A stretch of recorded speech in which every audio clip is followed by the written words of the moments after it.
বিশিষ্ট সাহিত্যিক ও কবি সুনীল গঙ্গোপাধ্যায়ের লেখা একটি ছোটদের ছোট্ট কবিতা আজ আমি পাঠ করে শোনাব। কবিতা তিনটে কোকিল। শুরু করছি। তিনটে কোকিল সন্ধেবেলা ডাকে, বসন্ত নয় প্রচণ্ড বৈশাখে।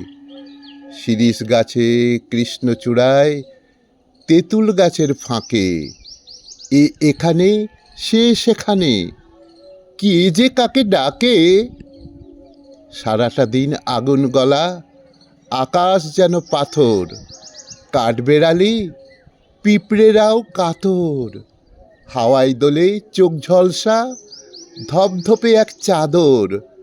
নদীর মধ্যে নদীও নেই, পাথর। এই গ্রীষ্মে সমস্ত গান মানা, পুড়ে যাচ্ছে চাতক পাখির ডানা। এর মধ্যেই হঠাৎ এমন দুরন্ত এক বসন্তের হানা। তিনটে কোকিল মানল না কো মানা। তিনটে কোকিল মানল না কো মানা।